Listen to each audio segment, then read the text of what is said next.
Hello and welcome to Supreme Commander Forge Alliance Forever. It's a game played against Farms.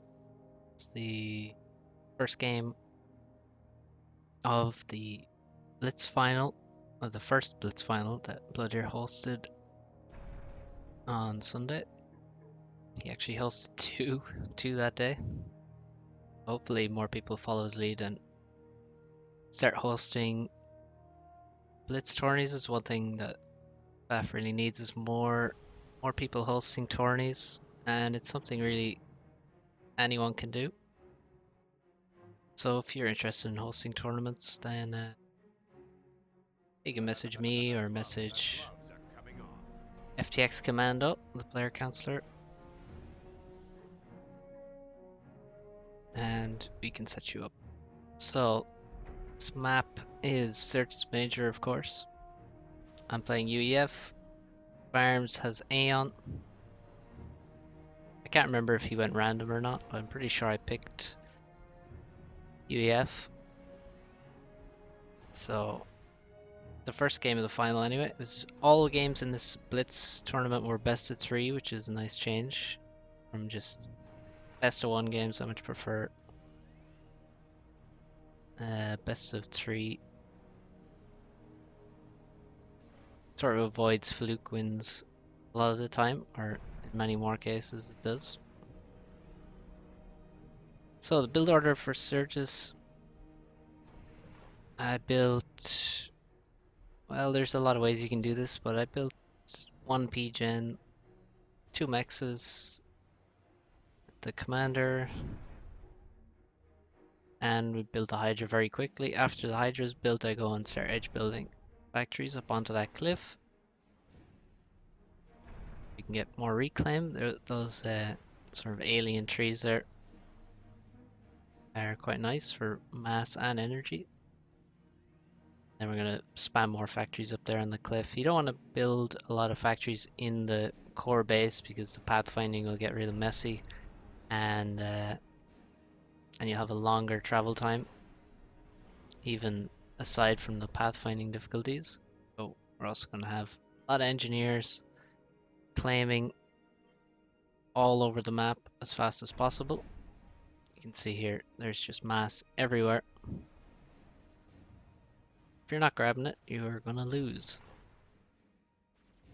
I have a scout on the right side to spot any labs that might come in from that side. It's unlikely to send a lab to the top, so I don't bother sending a scout or anything there. So you can see so far, it's all NGs. Their farms chases after my land scout with his land scout. Unfortunately for him, UEF land scouts have twice the damage of Aeon ones and probably more HP. Not a good fight for him.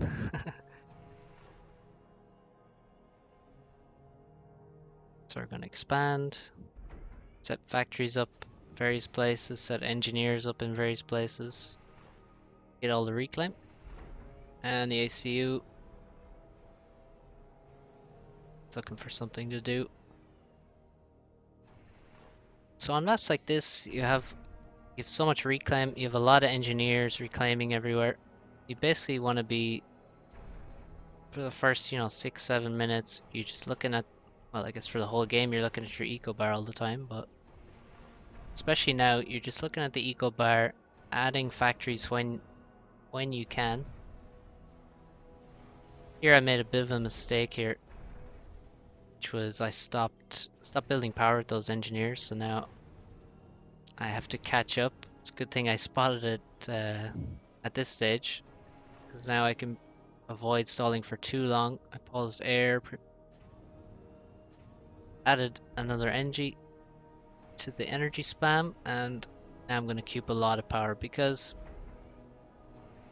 I know I'm going to need it. And I have like 4 engineers spamming power there, which I think is pretty necessary if you're doing a good job grabbing reclaim. So again, just keep adding factories as you can.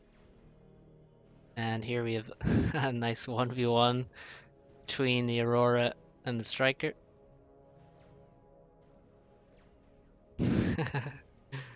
Both of us dodging a lot, and Striker just about wins it.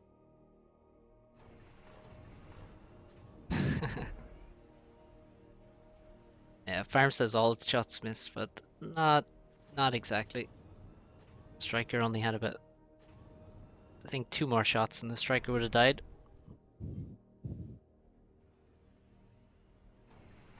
So again, more mass, get the engineers working. See, you go really heavy on engineers at the start of this map, and that ensures you actually have a good eco. Here I was feeling like I could actually get in and do a raid. If you can get a raid off like that one at the top early on, it can be really devastating to your opponent if they don't react correctly. But he got his commander there just in time. I guess all that dodging with his Aurora just might have enabled his commander to get there fast enough to stop the raid. But I think it wouldn't have been too devastating to him anyway, because you can see he already has gotten a factory up there. Still would have been nice for me, but at least I didn't waste too many units on his commander. Lost maybe 2 or 3 tanks, which is not nice, but not terrible either. So we're going to get a PD up in the expansion, protect that. Gotta be a little afraid of Aurora. Even right now. The commander's going to be leaving and going to mid, so you want some defenses and something to slow the enemy down so you have time to react if he does try and push there. We have some nice radars as well, so we can see a lot of his troop movements. Not so much on the right side, but on the top we can see how many units he has there.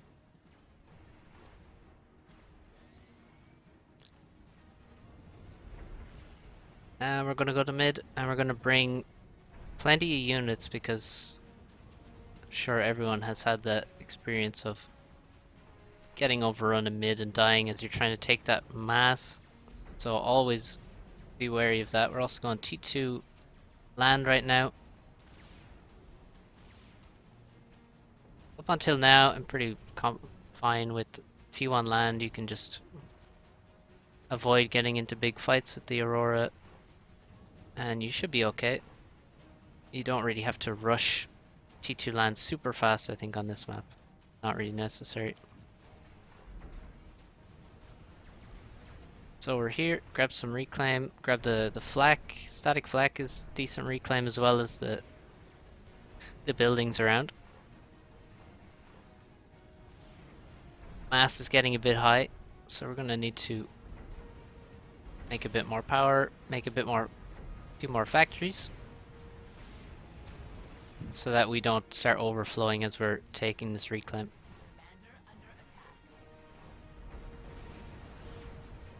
So I queued up a lot of PDs behind my commander there. Maybe a bit of an overreaction, but I am again always worried about dying in mid to some spam, especially when he has Aurora that can shoot me from out of my range.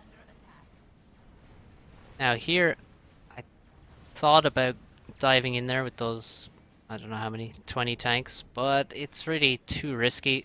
I don't know what's there.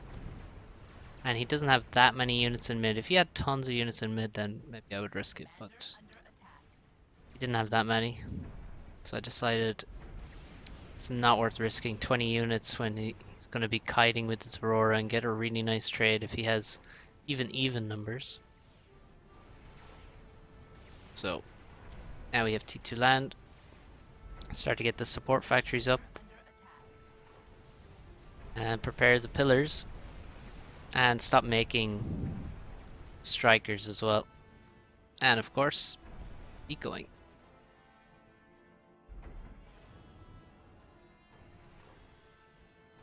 So pretty even game so far. He hasn't really tried to use air very much, neither have I. So here I should probably be assisting my, well, I should definitely be assisting my mechs upgrades, not just upgrading alone. And we're gonna get the T2P gen up. Maybe started a bit late. I let the T2NG walk away.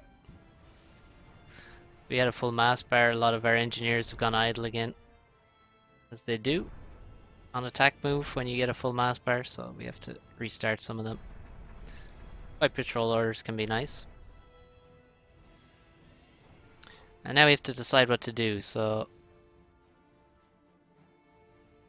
basically, we're just setting up our T2 production. I'm not thinking really about air or anything, just about pillars. Just think they're the most important thing for me right now, and also still grabbing all this reclaim. You can see there's still quite a bit left on my side of the map that I can take.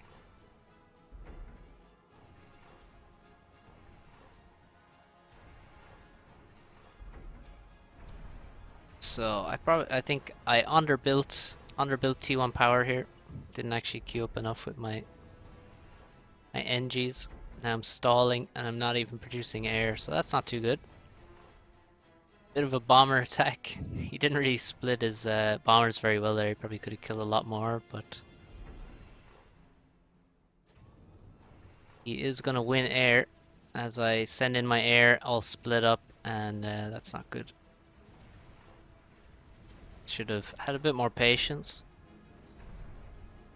And maybe just mixed in a couple or a few mobile anti-airs. Still stalling. It's quite bad. Now he comes in to try finish off my air. I think those assist orders when I clicked on those factories messed up my micro a bit.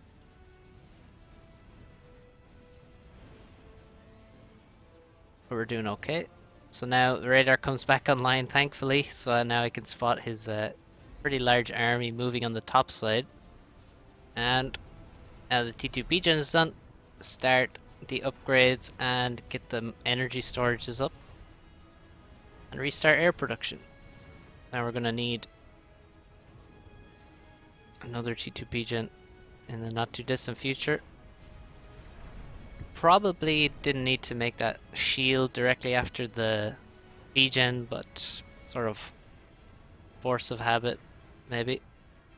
The reason I wouldn't really need it as much as against other factions would be Aeon don't have T2 fighter bombers. They're the main unit used to snipe B-gens, of course.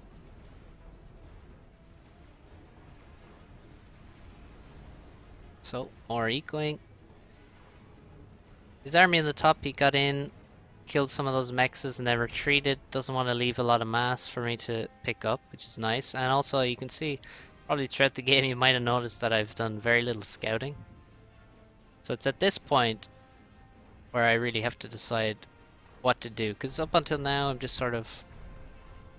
Again, you can kind of just do your own thing a lot of the time in this game. Like, it's... Even though I haven't been scouting, I can tell more or less what's happening. He still has a lot of T1. Mostly I haven't really seen T2 units out. I haven't seen any real air threat. He just fought air, so I'm not too worried about air being a big danger. He just fought air and lost basically all of his interceptors. So that's not an immediate threat. A lot of T1 land, and now I started seeing a lot of grey dots. A lot of T2 mexes, so now I have to think, okay, he's ahead on eco. So the proper reaction to that is start using your units. So I got this pretty nice raid with just some T1 units. Amazing what a few T1 units can do. And now we see some T2 land as well from him. Obsidians. So I just killed a T2 mex with that raid, T1 raid, and I'm gonna actually kill a T1 mex here. And I don't think I saw at the time, but it was actually pretty close to being T2. So that was just it's a shit ton of damage really with some T1 units.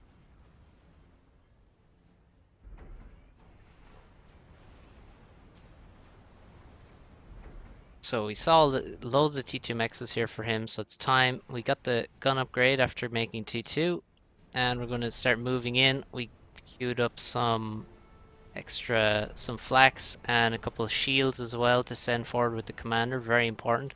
And here his army gets a bit caught out. You can see I have two armies here around me, and the best thing to do there is just, well, he can't really sandwich you. That's the funny thing. Like when somebody has two armies around you, he often can't actually sandwich you. You can just pick an army to fight solo. You just turn around, kill one army, and then you have a nice unit advantage. And also, the top army is all T1. I knew that, so couldn't really do anything. Wasn't too dangerous. Couldn't really do anything against that many pillars I have. Interesting thing about Syrtis is that unlike many maps, most maps in FAF, it actually has some interesting terrain to play around. So when you take control of this middle area where my commander is, you actually have a lot of control over the map. So first you have a main expansion right in front of you, underneath you, which is just completely vulnerable. So I build PD up there, and we can take out T2 mexes with impunity. Then you can also pivot to the top side or bottom side towards the main base with your units, and it's difficult again for the opponent to react.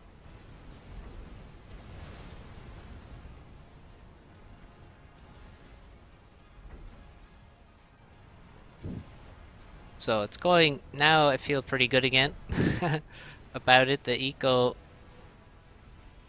he has is, well, he's losing some of it, and I have a really nice position, plenty of units. What I'm fearing is Mercy Snipe. That's basically the main fear I have. So I have my inties right over the commander, so you should really do that. When you have a commander like this far forward, you gotta have your air with them, and you can do that if you have some flax next to your commander. Then it's pretty much, if you have a reasonably good number of inties, I mean, he just can't really fight air without losing it once you have flax. On the bottom side, he's been well, he's been sending in obsidians and actually losing quite a few of them just to PDs and stuff, which is quite unlike farms. You can see the wrecks there. And with my commander, he has shield on his commander, and maybe just range gun. He doesn't have the speed gun, so I'm just gonna, well, I can just build PDs. I have gun myself, and I keep my units close to the commander. Never see. You want to be real careful with this commander. Gotta respect the danger and keep most of your units close to him. Can't really afford to send a lot of units to the bottom side or anything because you're very close to the opponent's base. So your units very close to you, and then you're gonna avoid a lot of suicides, or so-called suicides. And we also have the TML, which is pretty nice. TML always good in this map because you can build it so far back. People like to eco a lot, and also I'm against an Aeon player, so they have low range on their TMD and also low health on their TMD, so I can also snipe that TMD. Farms asking how many units he suicided. To be honest, during the game I didn't notice how many units he suicided down the bottom. I wasn't really paying that much attention to that side of the map. But yeah, at this point he calls GG once the TMLs start hitting his mechs on the top side. He's just lost too much eco at this point. Interesting though, he had probably more units than me in terms of mass at the end even. He actually has so many obsidians. Probably could have used more parashields, and maybe he could have got a mercy snipe off. Perhaps he had T2 air. Could have done something with T2 air, maybe drops or something. But yeah, that was a nice game. Pretty well, pretty interesting for. Well, I guess not super interesting, but I like the positional aspect of it. A very strong position in the middle, and I think it also shows about scouting. You don't have to have constant vision on your opponent. It's more important to have vision and have the info to make decisions at the time you actually need to make the decision. So before early on in the game, I don't really not planning to do anything specific really, and he's not presenting anything really out of the ordinary. So and also farms doesn't always do sort of cheesy things. But once I saw he had some eco and more eco than me, then I made the decision what to do and scouted and made the decision how to attack or where to attack and end up winning the game. So thanks for watching. Hope you enjoyed this, and I'll see you on the next video.